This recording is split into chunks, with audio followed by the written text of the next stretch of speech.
¿Cómo es que un movimiento que empezó siendo súper pequeño y exclusivo llega a convertirse en una de las religiones más grandes del mundo?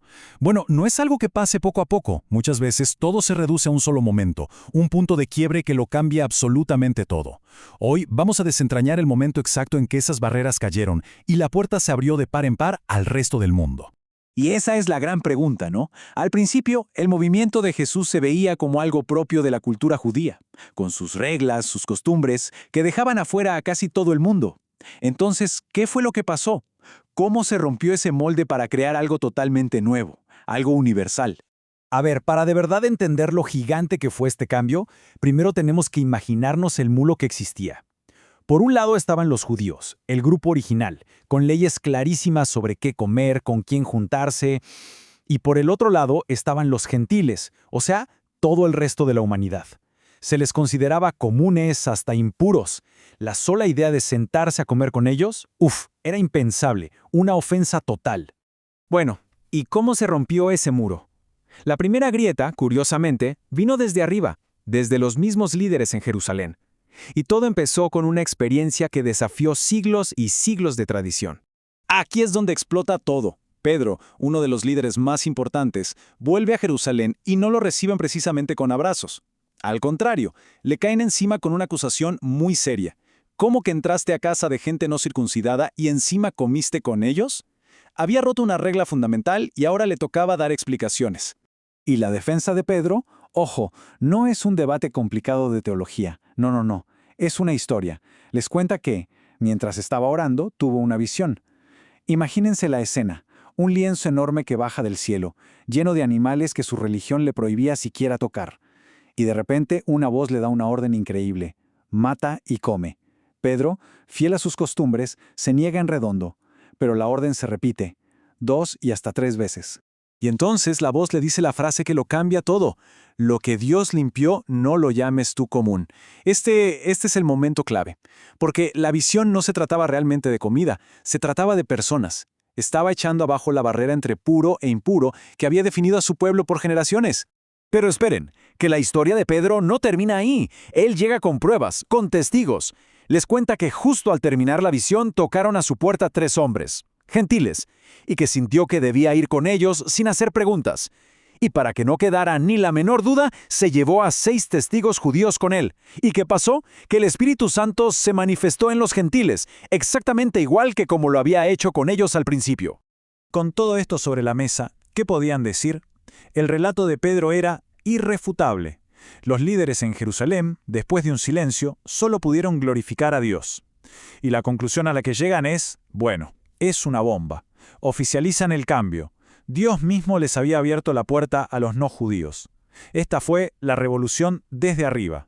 Pero lo más increíble de todo esto es que mientras los líderes debatían en Jerusalén, casi sin que nadie se diera cuenta, estaban haciendo otra revolución mucho más grande, pero esta vez desde abajo, en la frontera, y de la mano de gente común. Resulta que la persecución había obligado a muchísimos creyentes a huir de Jerusalén. Y así, dispersos, lejos de la mirada de los líderes, algunos empezaron a hacer algo para lo que nadie les había dado permiso. Empezaron a romper las reglas por su cuenta. Ojo, que esto no fue algo que hicieron todos, para nada. La gran mayoría, como vemos, siguió la costumbre, solo le hablaban a otros judíos. Pero un grupito, gente de Chipre y de Cirene, llegaron a una ciudad súper cosmopolita, Antioquía, y ahí decidieron hacer algo distinto, hablarles también a los griegos. Y el resultado fue una locura. El relato dice que la mano del Señor estaba con ellos y que un gran número de personas creyó. O sea, no fue un grupito que se convirtió, fue un éxito rotundo, a una escala que nadie esperaba. La revolución desde abajo estaba funcionando, ¿y de qué manera? Y este nuevo lugar, Antioquía, este crisol donde se mezclaban por primera vez judíos y no judíos como iguales, se convirtió en el laboratorio perfecto donde se iba a forjar una identidad totalmente nueva. Claro, las noticias de lo que pasaba en Antioquía llegaron volando a Jerusalén. Y, como era de esperarse, la reacción fue: hay que mandar a alguien de confianza a ver qué está pasando realmente allá. El elegido fue Bernabé, un hombre muy respetado. Pero pasa algo increíble. En vez de llegar a apagar el fuego, Bernabé le echa más gasolina. Llega, ve lo que está pasando y se pone feliz. Anima a todos a seguir adelante. De hecho, se da cuenta de que esto es tan grande que él solo no puede, así que va a buscar a Tarso, a un hombre llamado Saulo, a quien después conoceríamos como el apóstol Pablo. Y los dos se quedan un año entero enseñando a esa comunidad gigante. Y es justo aquí, en esta ciudad tan mezclada, tan diversa, que pasa algo histórico. Por primera vez, a los seguidores de Jesús los llaman cristianos. El nombre en sí es una señal de algo nuevo. Ya no son solo un grupito dentro del judaísmo, no, son algo diferente. Una nueva identidad que nació de la unión de dos mundos. Entonces, fíjense, tenemos dos movimientos que parecían separados, uno oficial en Jerusalén y otro popular en Antioquía. Y de repente, ¡pum!, se encuentran y se unen. Pero ¿esta unidad era de verdad o solo de palabra? Bueno, la prueba de fuego no tardó en llegar. La historia sigue. Un profeta llega a Antioquía y anuncia una noticia terrible. Viene una hambruna mundial. Y ante esta crisis, la nueva comunidad de Antioquía, formada en su mayoría por no judíos, toma una decisión impresionante. Van a juntar dinero para enviar ayuda. ¿Y a quién se le envían? A los creyentes de Judea, justo al corazón del movimiento original. Pensemos un segundo en lo que esto significa.